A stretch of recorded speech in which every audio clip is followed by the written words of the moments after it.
Mixing வந்து 5 kilo போட்டுக்கோங்க. தயாரிப்புக்கு தேவையான மூலப்பொருட்கள்: washing soda 2 kilo, baking soda 2 kilo, baking soda, TSP powder 200 gram, TSP trisodium phosphate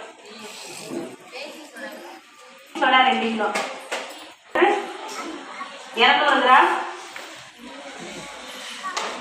TSP powder 200 gram,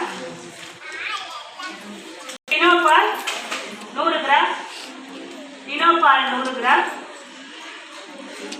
acid slurry 700 ml, வாசனை திரவியம் 50 ml, வாசனை திரவியம் 50 ml போட்டு பிராக்கெட்ல வந்து சர்ப் எக்ஸல்னு போட்டுருங்க. எக்ஸல்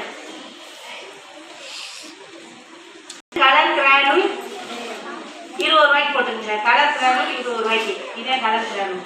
அதே மாதிரியே சேம் அகல டப்பு, மாஸ்க், கிளவுஸ், இது எல்லாத்துக்குமே மாஸ்க், கிளவுஸ், அகல டப்பு எடுத்துக்கோங்க. என்ன ஒன்றுனா ஒரு குச்சி ஒன்று மரக்குச்சி ஒன்று வச்சுக்கோங்க. எனக்குன்றது காய்ச்சி வச்சுக்கோங்க. இப்போ ஃபர்ஸ்ட்ல என்ன போட்ட போறோம்னா செய்முறை எழுதிக்கோங்க. இப்போ ஃபர்ஸ்ட்ல என்ன போட போறோம்னா ஃபர்ஸ்ட்ல எழுதணும்னா வாஷிங் சோடா 2 கிலோ அதை கொட்டி கலக்கணும். நல்லா கிளறி விடணும். கட்டி இருந்தால் உடச்சி விட்டுறோம். அடுத்து என்ன எழுதிருக்கோம்? பேக்கிங் சோடா எழுதியிருக்கோம்.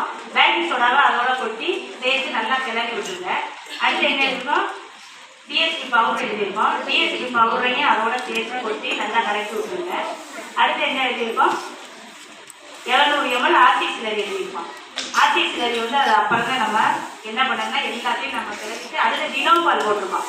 டினோபால் 200 கிராமையும் அதோட சேர்த்து கொட்டி நல்லா கலக்கிட்டு என்ன பண்ணணும்னா அந்த ஆசிட் சிலரி இதுதான் லிக்யூடாக அந்த மாவை பூரா கொட்டியாச்சு. கொட்டி நல்லா கிளறி விட்டாச்சு. நம்ம அந்த ஆசிட் சிலரியை என்ன பண்ணோம்னா அதோட ஊற்றிட்டு மாவு வந்து வேகும். இடியப்பத்துக்கு மாவு வந்து எப்படி வரும் அது மாதிரி சூடாகி அது வேகும். நம்ம தண்ணியோ சுடுதண்ணியோ ஊற்றலை. ஆனால் அது வந்து இதோடைய பவர் வந்து என்னன்னா கொதிக்கும். வந்து மாவு மேலே வந்து நல்லா வரும். நல்லா குச்சி வச்சு நம்ம கிளறி விடணும். ஆறின பிறகு கையால் நல்லா தேய்ச்சோன்னா உலர்ந்துடும். அப்புறம் நல்லா பொடி பொடியாக நமக்கு வந்து உலர்ந்ததுல நமக்கு வந்து கிடைச்சிடும். நம்ம அதோட கலர் கிராண்ட் இருந்தாச்சுல இந்த கலர் கிராண்டுல நம்ம அதோட சேர்த்து வாசனை வச்சு போட்டுடணும். அதுக்கப்புறம் கலர் கிராண்டு சேர்த்துக்கிறோம். சரிங்களா? இதனால எதுவுமே இல்லை. ஒரு வந்து கலர் வந்து இருந்தாலே நம்ம வந்து சோப்பு தூள்னு வாங்குவோம். அதுக்காக இதனால வந்து நமக்கு வந்து அழுக்கு போடுறதோ கரையை போக்குறதோ எந்த ஒரு இதுவுமே இதில் வந்து இல்லை. சரிங்களா?